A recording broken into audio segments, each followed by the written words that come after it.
너희는 들을지어다. 귀를 기울일지어다. 교만하지 말지어다. 여호와께서 말씀하셨습니다. 그가 어둠을 일으키시기 전, 너희 발이 어두운 산에 거치기 전, 너희 바라는 빛이 사망의 그늘로 변하여 침침한 어둠이 되게 하시기 전에 너희 하나님 여호와께 영광을 돌리라. 너희가 이를 듣지 아니하면 나의 심령이 너희 교만으로 말미암아 은밀한 곳에서 울 것이며 여호와의 양떼가 사로잡힘으로 말미암아 눈물을 흘려 통곡하리라. 너는 왕과 왕후에게 전하기를 스스로 낮추어 앉으라. 관 곧 영광의 면류관이 내려졌다 하라. 네겝의 성읍들이 봉쇄되어 열자가 없고 유다가 다 잡혀가되 온전히 잡혀가도다. 너는 눈을 들어 북방에서 오는 자들을 보라. 내게 맡겼던 양떼, 내 아름다운 양떼는 어디 있느냐? 너의 친구 삼았던 자를 그가 내 위에 우두머리로 세우실 때에 내가 무슨 말을 하겠느냐? 내가 고통에 사로잡힘이 산고를 겪는 여인 같지 않겠느냐? 네가 마음으로 이르기를 어찌하여 이런 일이 내게 닥쳤는고 하겠으나 내 죄악이 크므로 내 치마가 들리고 내 발 뒤꿈치가 상함이니라.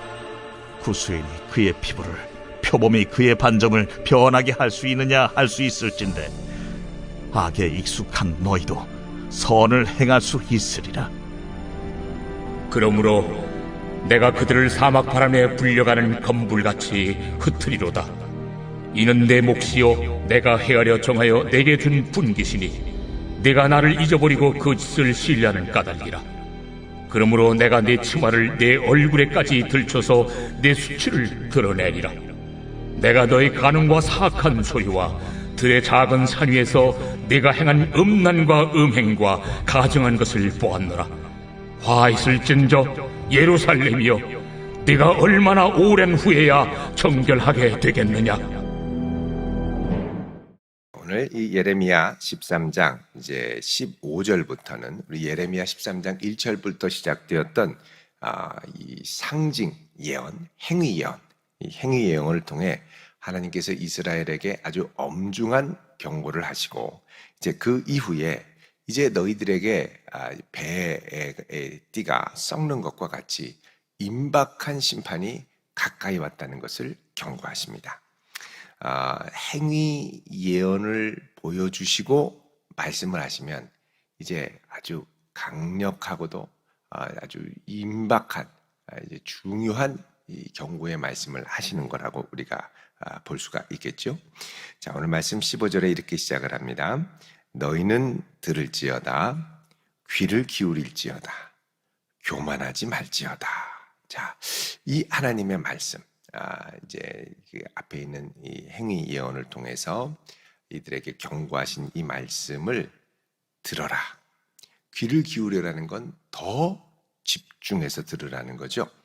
그리고 교만하지 말지어다. 이 말을 듣고 자신을 돌아보고 아멘, 주님의 말씀이 맞습니다, 이렇게 받아들여야 되는데 나는 상관없다, 나랑은 상관없는 말씀이다, 이렇게 여기지 말라는 겁니다. 왜? 하나님께서 하신 말씀이기 때문에, 하나님이 주신 말씀이기 때문이다 라는 겁니다. 더 중요한 것은 이 말씀을 듣고 하나님이 원하시는 건 뭐냐? 16절에 그가 어둠을 일으키시기 전, 너희 발이 어두운 산에 거치기 전, 그러니까 어둠이 온다라는 건 이제 심판이 온다는 거죠. 온 나라에 큰 심판이 오기 전에 너희 하나님 여호와께 영광을 돌리라 그럽니다. 자, 사람이 창조된 근본적인 목적이 하나님께 영광을 돌리고 또 하나님을 영원토록 즐거워하는 것이죠. 이거 뭐 우리 세례 문답 받을 때도 또 웨스트민스터 신앙 고백에 제일 처음에 나오는 것이 뭐냐? 사람이 창조된 목적은 하나님께 영광을 돌리고 영원토록 하나님을 즐거워하는 것이다, 이렇게 나와 있습니다. 아주 근본적인 것이죠. 여러분, 우리의 삶이 어디에 있든지 간에 그 우리의 걸음을 통해 하나님의 영광을 돌리는 그런 삶이 될 수 있기를 기도하고 사모하며 살아가는 성도 될 수 있기를 바랍니다. 모든 행동과 모든 결정이 하나님의 영광과 관련이 있어야 됩니다. 그래야 행복하고 그래야 우리의 존재됨의 의미를 충만하게 경험하죠. 나의 즐거움, 나의 영광을 위해서 내리는 거는 조금 지나면 이제 의미가 없어집니다. 잠깐 내 욕심으로 그렇게 해도 이게 시간이 지나면 욕심은 그야말로 안개와 같이 사라지고 더 큰 욕심과 더 큰 자극이 아니면 충족이 될 수 없는 거죠. 사람은 인생의 방향이 항상 밖으로 뻗어나가야 됩니다. 물론 내가 안정되게 어느 정도 설 수 있어야지, 나를 향한 것도 있어야 되겠습니다만 어느 정도 내가 안정이 되고 나면 우리 삶의 방향은 밖을 향해서 가야 됩니다. 하나님의 영광을 위해서, 또 그의 나라와 의를 위해서, 예수의 복음을 위해서 자꾸 뻗어나가야죠. 그러니까 우리의 삶이 이렇게 뻗어나가는, 외부를 향해서 나가지 않고 계속 나로만 있다 보면은 사람은 이제 안주하고 안일해질 뿐만 아니라 필연적으로 죄가 찾아올 수 있습니다. 부패하기가 쉽고, 사람은 자기를 위해서만 살도록 창조된 존재가 아니기 때문에 하나님의 영광을 위해 가야 되죠. 자, 17절에 너희가 이를 듣지 아니하면, 자, 이 하나님의 엄중한 말씀, 하나님의 영광을 위해 너희들이 결국 살아야 된다라고 하신 이 말씀을 듣지 않으면 나의 심령이, 여기 나의 심령은 선지자 예레미야를 말하는 겁니다. 이 말씀을 증거하는 이 예레미야의 심령이 너희 교만으로 말미암아 은밀한 곳에서 울 것이며, 또 여호와의 양떼가 사로잡힘으로 말미암아 눈물을 흘려 통곡하리라. 자, 이 마지막 최후의 통첩을 듣지 않으면 결국 너희들은 다 포로로 사로잡혀가고 예루살렘은 망하게 되고, 이 소임을 최선을 다해서 하나님의 말씀을 증거했던 예레미야는 정말 숨어서 펑펑 울고 또 통곡할 것이다라고 얘기를 하죠. 그러니까는 결코 이런 일이 오지 않도록 너희들이 지금 아직이라도, 명멸망의 심판의 먹구름이 막 몰려오고 있는데, 그래도 너희들이 이 마지막 때 눈을 들어 봐야 될 건 뭐냐? 하나님의 영광을 위해 살도록 삶의 방향을 바꿔야 된다는 겁니다. 이게 삶의 방향을 바꾸는 걸 회개라고 그러죠. 돌이켜서 고치는 것, 회개입니다. 자, 18절에 말씀합니다. 너는 왕과 왕후에게 전하기를 스스로 낮추어 앉으라. 자, 이제 왕과 왕후에게 전하는 말씀을 하십니다. 스스로 낮추어 앉으라.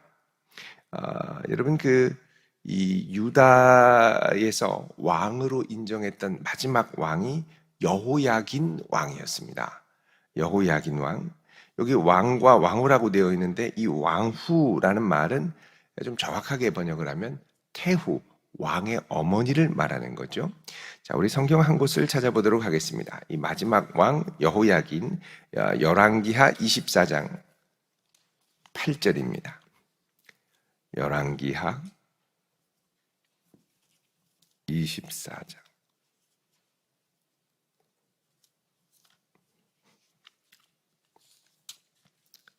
24장 8절 한번 읽어볼까요? 시작.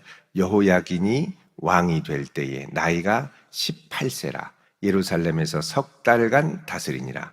그의 어머니 이름은 누후스다요 예루살렘 엘리단의 딸이더라. 아멘. 자, 여기 나오는 이 여호야긴 딱 3달만 다스렸었죠. 그 어머니는 누후스다.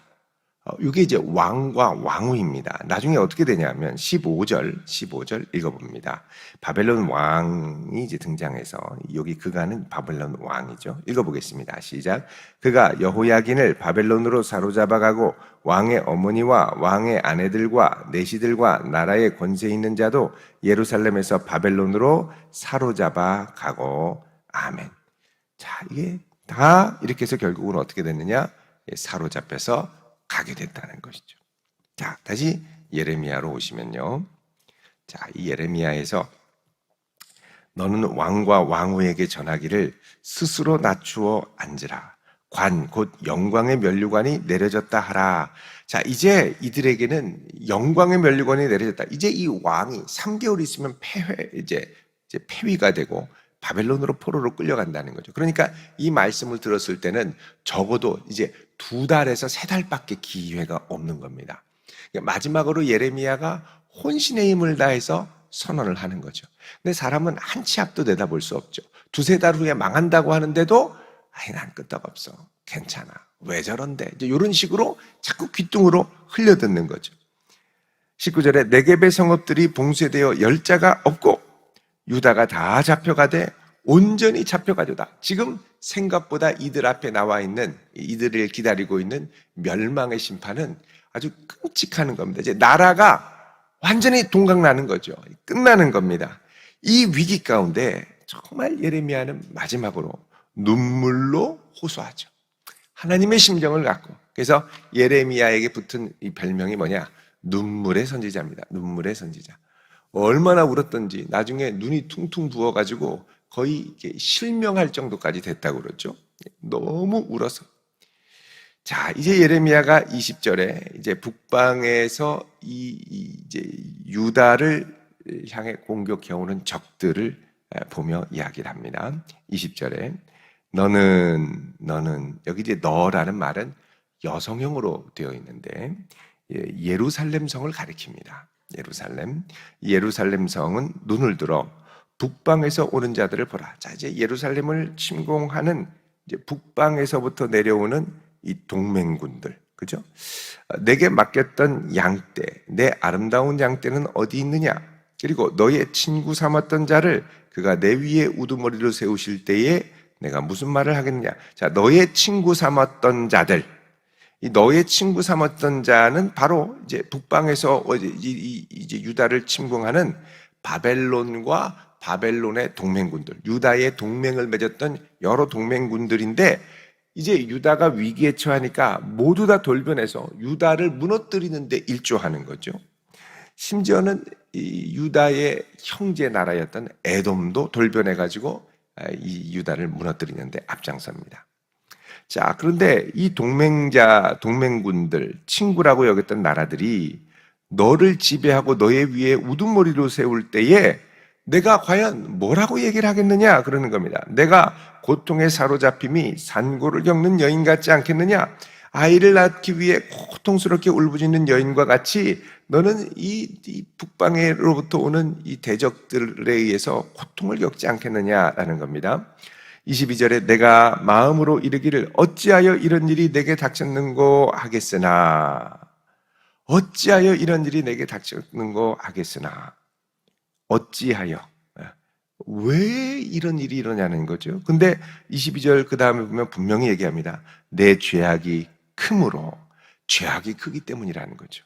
내 치마가 들리고 내 발꿈치가 상합니다. 치마가 들린다는 건 아주 수치를 당한다는 겁니다. 부끄러운 걸 보여준다는 거죠. 그리고 내 발꿈치가 상함이라. 이 발꿈치라는 것은 이제 히브리 고대 근동의 이 표현으로 보면 이 성기를 인간의 성기를 완곡하게 표현하는 표현인데 아주 이제 끔찍하게 정령군에 의해서 아주 수치가 드러나고 성적으로 폭행을 당하는 일들이 일어날 것이다. 이렇게 얘기를 하는 거죠. 나라가 완전히 수치스럽게 된다는 겁니다. 그러니까 이렇게 심판이 오는데도 유다는 왜 이런 일이 우리에게 일어나느냐? 이해를 못하겠다. 현실적으로 죄에 대해 둔감한 상태였다는 거죠. 그러니까 여러분, 이 죄에 민감하면 잘 듣게 되고 그리고 순종하게 되고 하나님을 두려워하게 되죠. 근데 그게 아니면 나는 잘못한 거 없는데 왜 이런 일이 일어나는 거야? 이러면서 죄에 대한 자각이 없어지는 겁니다. 자각이 없어지니까 회개도 안 되는 거죠.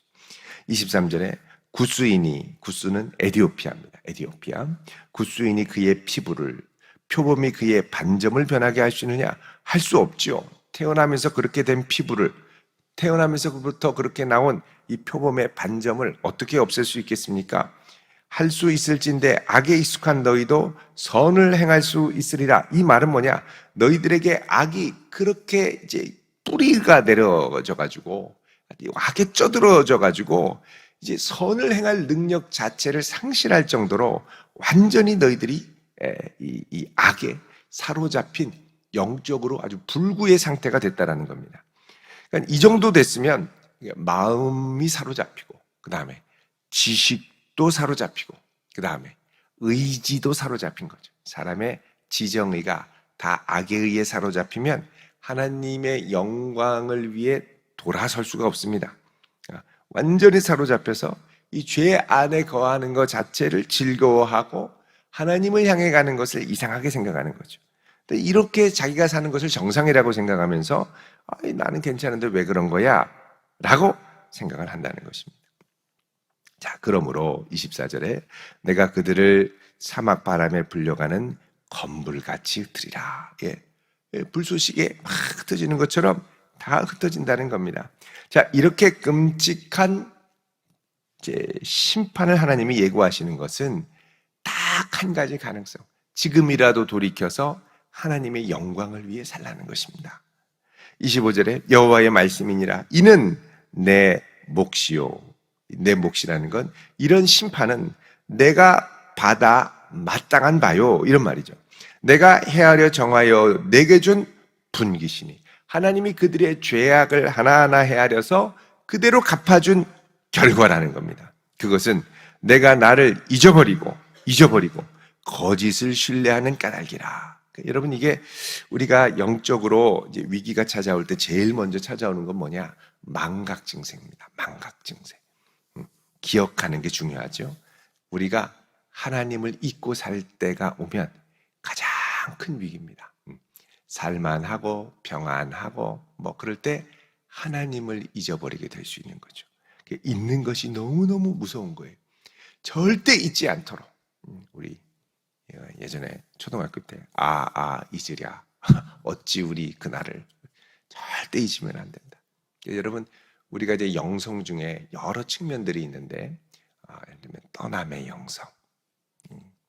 주님이 나가라고 그럴 때 본토 친척 아비 집을 떠나 기꺼이 떠나갈 수 있는 영성이 필요하고, 또 정주의 영성도 필요하죠. 떠나는 게 능사가 아니라 때로는 힘들어도 그 자리를 버티고 지키도록 부르실 때가 있습니다. 우리의 부르심은 떠남도 있지만 지킴도 있죠. 가정을 지키고 교회를 지키고 이 내 삶의 자리를 지키는 정주의 영성이 필요합니다. 그래서 이 정주의 영성과 함께 또 하나 필요한 게 뭐냐면 망각하지 않는 기억의 영성. 기억해야 되는 겁니다. 하나님이 내게 주신 은총을, 나를 어떻게 살리셨는가를, 나를 그동안 어떻게 인도하셨는가를, 내가 얼마나 울부짖으며 기도한 것에 대해서 하나님이 응답하셨는가를 기억하고 절대 잊지 않도록. 그래도 당대에는 잊지 않죠. 요게 2세대, 믿음의 2세대로 가면 이제 형식만 남게 됩니다. 그래서 이제 믿음의 2세대로 그러니까 지금 사실 중고등학생들, 이제 우리 이제 청소년부 요 정도 되면 아이들 마음에 이제 갈등이 있는 거죠. 교회에 엄마 아빠가 가니까 따라와서 내가 그냥 믿음을 갖고 있긴 했지만 내용은 점점 비어져 가는, 고갈돼 가는. 그래서 사실 이번 여름 수련회가 참 중요합니다. 채우지 않으면 그냥 형식으로만 남거든요. 여러분, 요즘 중고등학생들이요, 그럼 일반인들도 그럴 수 있겠습니다만 학교 생활과 교회 생활이 이제 완전히 분리합니다. 그래서 주일은 그냥 교회 가는 날, 그리고 나머지는 교회와 상관없이 내 맘대로 사는 날. 그래서 신앙의 영향이 일상으로 들어오는 것을 막아버리는 거죠. 그러니까 학교에서도 그리스도인답게 산다라는 게 싫은 거예요. 표내는 게 싫은 거고요. 스트레스 받아요. 그냥 내 맘대로 살고 그냥 주일에만 교회 가면 된다는 거죠. 이게 이제 다 분리된 겁니다. 근데 이게 삶에서도 주님과 동행해야 돼 그러면 이게 막 엄청난 스트레스로 오는 거죠. 예수 믿는 자답게 산다라는 거에 대해 엄청나게 아이들이 벌써 스트레스를 받는다는 거죠. 우리 아이들이 교회 밖에서 평일 중에 이렇게 가는 거 볼 때 가끔씩, 거의 없습니다만 가끔씩 자기들끼리 얘기를 하면 완전히 외국어를 하는데, 이게 무슨 외국어냐면 욕 외국어입니다. 욕 외국어. 막 얼마나 창의적으로 욕을 잘하는지, 교회에서는 그렇게 찬양을 잘 부르고 하던 아이가 이렇게 욕을 잘하는 줄 몰랐어요. 이게 완전히 분리하는 거죠. 이게 분리되면 안 되고 같이 가야죠. 근데 이제 2세대의 이런 위기가 오고요. 3세대가 되면 신앙도 이제 형식도 없어지고 그 다음에 내용도 없어집니다. 그러니까 우리 부모님이 열심히 다녔었지요. 우리 할아버지 때 열심히 하셨었지요. 요거만 남는 거죠. 그게 지금 우리 2세대가 신앙생활을 하는 것 같기는 한데 가끔씩 하고 뭐 이렇게 하면 이제 내용이 안 채워져 있는 겁니다. 어떻게든 우리 믿음의 1세대가 2세대에게 해야 될 중요한 일 중에 하나는 살아계신 하나님을 채워줘야 되는 거죠. 살아계신 하나님을 만나게. 네가 하나님을 만나면 그 다음에는 하나님이 너를 붙들고 인도하실 거니까 그 만나는 자리까지, 만날 수 있도록까지만 어떻게든 연결을 해줘야죠. 기도하며 몸부림치며. 근데 지금 이 예레미야 같은 경우도 그렇게 얘기해도 안 듣는 게 이 다윗 때 누렸던 어마어마한 이 영광, 하나님의 능력, 다윗이 막 피하고 도망다니면서 시편 가운데 하나님을 그토록 간절히 찾았던 그런 이 부르짖음의 영성, 하나님을 기억하는 영성들이 이제는 다 잊어버렸습니다. 동맹국들의 화려함과 또 바벨론의 화려함과 이런 것들이 막 몰려오면서 이제 하나님을 신뢰하는 것보다 우상 따라가는 게 좋겠다. 이게 심지어는 왕들에게까지 이게 들어오니까 회개를 못하는 거예요. 그러니까 이 믿음의 다음 세대들이 연결되려면 하나님이 그들의 심령 가운데 파고 들어가서 어떻게든 그들의 인생을 붙드시고 우리 이 젊은 세대들, 우리 청소년들, 아동부 아이들이 하나님 살아계심을 알고 이 하나님께 내 인생을 맡기는 기쁨, 즐거이 헌신하는 기쁨으로까지 연결을 해줘야죠. 여러분, 이 일이 우리가 해야 될 중요한 사명인 줄로 믿습니다. 그래서 우리 자녀들 어릴 때 자꾸 새벽에 데리고 나와야 돼. 방학 때 되면 자꾸 데리고 나와야 돼. 엄마는 기도할 테니 너는 공부만 열심히 해라. 그러면 안 되고 같이 가서 하나님 예배하는 자리에 예배하고 예배의 기쁨을 아는 자녀, 예배의 기쁨을 아는 자녀를 만들어야 됩니다. 그래야 이 아이가 하나님을 나중에 예배하는 아이, 그리고 드림의 기쁨을 알아야 됩니다. 내 시간도 드리고 또 이 용돈 가운데 짝에서 11조 예물을 드리면서 하나님께 기쁘게 드릴 수 있는 이 드림의 기쁨을 아는 자녀, 헌신의 기쁨을 아는 자녀가 전수가 돼야 나중에 자기 힘으로 기쁘게 헌신하고 기쁘게 하나님께 붙어 있지. 안 그러면 형식만 남겨주는 것으로 만족하면 나중에 혼자 섰을 때 내용이 들어가지 않으면 형식은 어느 정도 버티다가 다 이렇게 사그러져 들게 돼 있죠. 자, 26절에 25절에 내가 나를 잊어버리고 거짓을 신뢰한다. 세계관의 변화까지 찾아온 겁니다. 26절에 그러므로 내가 내 치마를 내 얼굴에까지 들쳐서 수치를 드러내리라. 이렇게 완전히 수치를 이제 드러내고서야 비로소 깨닫는다는 거죠. 세상에 이 거짓을 신뢰한다는 게 여러분 이게 무서운 겁니다. 죄의 지식을 신뢰하는 거예요. 진리보다 죄의 지식을 더 신뢰하는 거예요. 27절에 내가 너의 간음과 사악한 소리와 들의 작은 산 위에서 내가 행한 음란과 음행과 가증한 것을 보았느냐. 하나님은 다 아신다는 거죠. 화 있을지여 예루살렘이여 내가 얼마나 오랜 후에야 정결하게 되겠느냐 하시니라. 자, 이 오랜 후라는 건 뭐냐? 고난의 기간. 그걸 통해 다시 깨달을 수 있도록 하나님이 은혜를 베푸시겠다는 거죠. 그리고 나서 어떻게 합니까? 비로소 하나님을 경외하는 새 언약으로 하나님이 인도하실 것이라는 겁니다. 우리 신명기 8장 18절을 잠깐 보겠습니다. 8장 18절 읽어볼까요? 18절 19절 시작. 내 하나님 여호와를 기억하라. 그가 내게 재물 얻을 능력을 주셨습니다. 이같이 하심은 내 조상들에게 맹세하신 언약을 오늘과 같이 이루려 하심이니라. 내가 만일 내 하나님 여호와를 잊어버리고 다른 신들을 따라 그들을 섬기며 그들에게 절하면 내가 너희에게 증거하노니 너희가 반드시 멸망할 것이라. 지금 이게 여기서 예레미야에서 그대로 지금 이루어지고 있는 겁니다. 하나님이 신신당부하는 건 뭐냐? 내 하나님 여호와를 기억하라는 겁니다. 심지어는 재물 때문에 여기 갔다 저기 갔다 바벨론 붙었다 바알 붙었다 막 그러지 말고 재물을 얻을 능력을 주신 분도 여호와. 절대 흔들리지 말라는 거죠. 근데 잊어버리고 재물 얻으려면 다른 신들을 따라가야 된다고 생각하고 그 중심이 흔들리면 필연적으로 멸망이 올 거라고 말씀하시죠. 결국 하나님께서 이스라엘에게 지금 이렇게 이 말씀하시는 건 마지막으로 돌이킬 수 있는 기회를 주시는 겁니다. 그리고 그 기회의 핵심에는 하나님을 기억하고 하나님의 영광을 위해 살아갈 수 있도록. 여러분, 이것이 나와 우리 자녀들 또 손주에게까지 대대로 가정의 중심을 지키는 핵심적인 신앙의 고백이 될 수 있기를 주의 이름으로 축원드립니다. 기도하겠습니다. 거룩하신 아버지 하나님, 이 한날 하나님의 능력이 우리를 붙드시고 걸음걸음 인도하여 주옵소서. 여호와를 잊지 않고 하나님을 경외하며 하나님을 즐거워하는 아름다운 믿음의 유산이 가정 대대로 이어지게 하여 주옵소서. 오늘 이 아침 주님 앞에 간절한 기도의 제목을 담아 예물을 드립니다. 주님 기쁘게 받으시고 응답하시며 역사하사 오늘 이 한날도 하나님의 능력을 맛보는 복된 한날이 되게 하옵소서. 예수님 이름으로 기도드립니다. 아멘.